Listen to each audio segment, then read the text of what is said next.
What's up, guys? Kenny Tunison here. Today I'm going to talk about why isolation movements, especially for your arms, are going to be the main driving force for you to achieve either advanced level or elite level arms as a natural.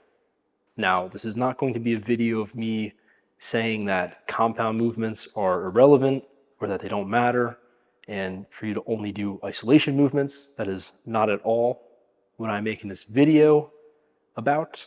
What I am making this video about, and who I'm making this video for, more importantly, are people who fail to realize how important isolation movements can be. All right, let's get right into this video. Now, the best reason that I could think of as to why you should include isolations in your program, or maybe not just include them, but take them very seriously, all right? Your attention to detail and effort and intensity when it comes to your isolation movements is going to be everything, all right? So don't just include isolation movements.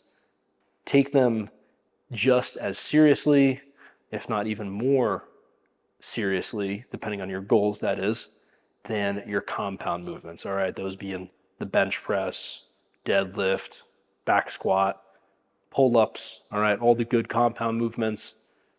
Your isolation movements, they should be given that same level of attention, intensity, effort, guts, whatever you want to call it, all right? You should absolutely be giving them the same level of all those things. Okay, so we all know that compound movements, they are hitting multiple muscles, all right? They may be intended to hit one muscle, but there are other muscles being worked just because of the nature of the movement.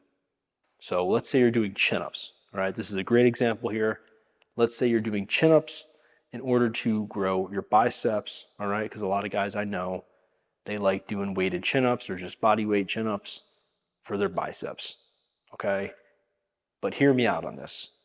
When you are specifically trying to train your biceps, really trying to progress on the chin-ups, get stronger, get bigger biceps, it's going to be very hard for you, all right? Because a lot of factors are kind of jumbled up into the chin-up, all right? You have grip strength, all right? Forearms, that goes along with grip strength. And then you have, of course, your back, because chin-ups, as we all know, they are hitting your back a lot, okay? Probably more than the biceps.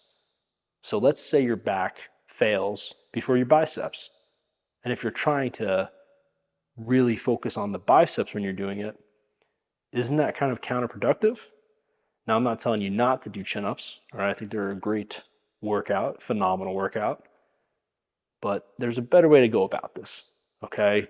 And that is incorporating isolation movements. So what is a better movement than the chin-up if you really want to dial in on the biceps? Well, there's a bunch of them, all right? You got standing barbell curl, one of my personal favorites. You have dumbbell incline curl, all right? You can do a cable curl. I'm not really a fan of that, but I know a lot of people are. You can do a preacher curl, all right? Another great one. And even a dumbbell hammer curl, all right? You can do all those workouts and even more, ones that I have never really done, all right? Because I just do the ones that I just spoke of. So by adding these isolations in, you're able to take your biceps that extra mile, all right? And when you're able to take whatever muscle you're working that extra mile, you can really dial in on that one specific muscle. In this scenario, we're talking about the biceps. That's when it's going to grow, all right? Because when you're natural, and even if you're experienced, I would say for beginners as well, I think this definitely applies for beginners, training to failure and true failure, not just training till there's a pain in your muscle or it's just burning and you can't really stand it anymore. That's a weak mindset. I'm talking about actual true failure, all right? You can't bring the weight up anymore. You're doing curls, can't bring it up anymore. That's where you're going to see the most growth. I'm telling you right now, all right? If your recovery and your diet's on point, those last reps of every set, is where you're going to see the most growth. And I will say, isolation movements are not just for your arms. You can get great results doing different types of back isolation movements. One of my favorites is going to be the behind the neck lat pull down. I know a lot of you guys don't really like doing behind the neck stuff, but doing a regular lat pull down, it's basically the same thing here, especially for the scenario that I'm about to go through. All right, so let's say you're doing pull-ups, all right, and you're not really able to get your lats to failure, because a lot of us, when we're doing pull-ups, either our grip strength fails us or our forearms fail us, all right, or just our arms fail us, all right. Pull-ups are very, very tiring on the arms, okay. If those two things fail before the lats, you're not really hitting your lats to failure, are you? So how are you going to be able to do that? Well, here comes the lat pull down, all right? You're taking away most of the weight, all right? Pretty much all the stabilization work that you're doing yourself on the pull-up bar, and now you're pretty much locked in and you can't really go anywhere. And you're on a lat pull down, you can really dial in on the lats, okay? And again, I'm not saying get rid of the pull-up, get rid of the chin-up. I'm just saying you should be doing a lot more isolation work, all right? And you should be giving it a lot more attention if you're serious about growing the muscle. And for those of you that pose the argument that compounds are just going to build up most of your arm anyway, so you shouldn't really focus on isolations, I would agree with you on the first part, okay? Compound movements absolutely build up most of the arm, but they don't build up all of it, okay? Doing isolations, that's what's going to build up that extra, I would say probably about 20 to 30%, give or take, all right? Pretty rough estimate there, but I will say it's leaving about a quarter of the gains on the table. And you might be asking yourself, what's the big deal? All right, is an extra inch on my arms or 2 inches on my arms really a big deal? Is anyone going to notice the difference? Yeah, all right, it is a huge deal. So let's say you're at 16 inches, all right?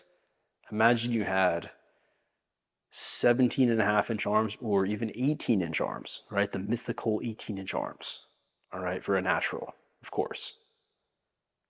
It's a lot bigger, okay? And I'm not saying 16 inches is small.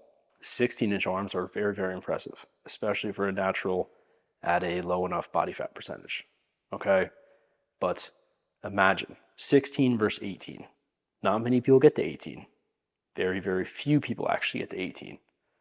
And I'm telling you right now, the people that do get there, they do isolation movements and they do them very, very hard. And of course, this all depends on your goals, all right? If you just want to go to the gym, lift heavy ass weight, all right, that's your only goal, train like a power lifter, all right? You'll get strong as an ox, you know, you'll achieve that, okay? But train the way you want to perform, all right? If you're like me and you want to build your body up, you know, you want to get to those mythical measurements, right? You're going to have to do things a lot differently, all right? Because bodybuilding is a different world from powerlifting, all right? It may involve kind of the same movements, but the way you go about it, it's a lot different. All right, this brings me to the last few minutes of the video. I'm not just going to talk about isolations and how you need to do them. I'm going to go over some of my favorite isolations and how you should kind of be progressing on them. So let's get right into it. My favorite isolations for the biceps are going to be the standing barbell curl, the incline dumbbell curl, the dumbbell hammer curl, and also the preacher curl. Now for triceps, it's going to be the rope pushdown, the dumbbell overhead French press. Okay, you can also do this on a cable machine with, you know, a cable, all right? Anything overhead really is equivalent to this. I just love doing French press. And of course, the last one, the barbell skull crusher.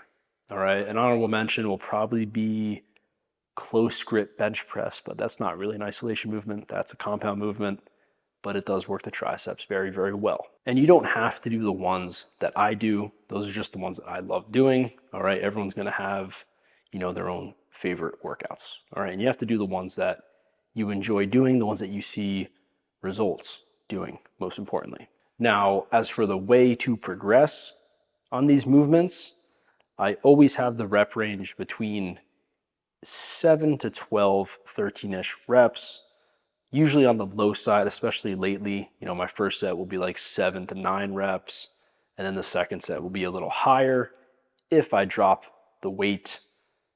But if I can do a weight for, let's say, 2 sets over 11 reps or even 10 reps, I'm going to up that weight the next workout by 5 pounds.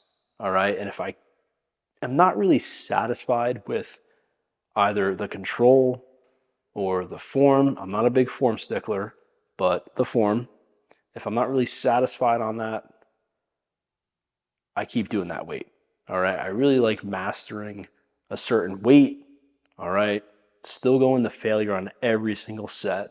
So if I stay on a certain weight and I get even more than 10 reps, so be it. All right, as long as I'm training to failure, that's all that counts. Now, I do want to talk a little bit more about adding weight, okay? If you go into this thinking that you're going to add 5 pounds every week, you're going to be very, very frustrated.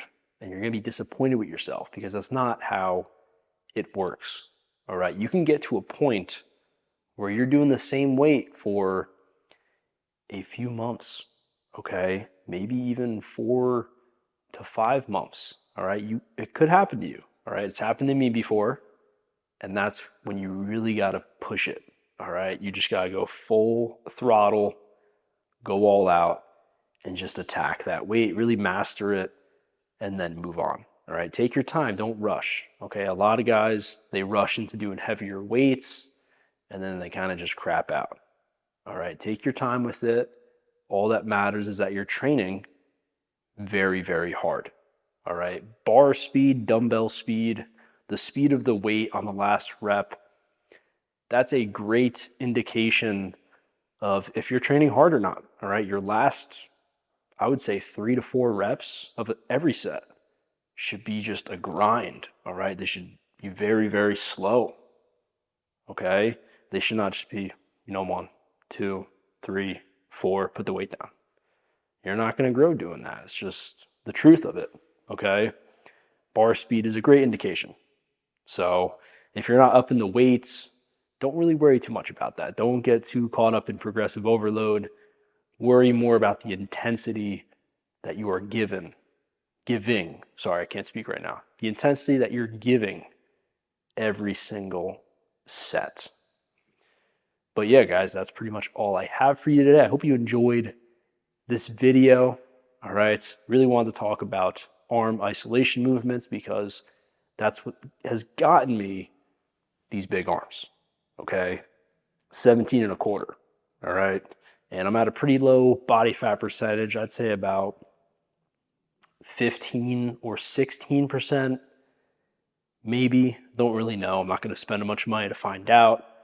I'm not lean because I don't recommend being lean, but that might be next video, all right? Because I do like talking about how naturals, especially guys who want to stay natural for their whole life and plan on training for, pretty much their whole life or a big portion of their life, how they should stay at around 15 to 18% body fat instead of like 10 or 11% body fat.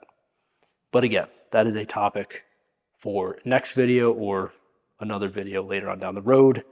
Guys, thanks so much for watching. God bless.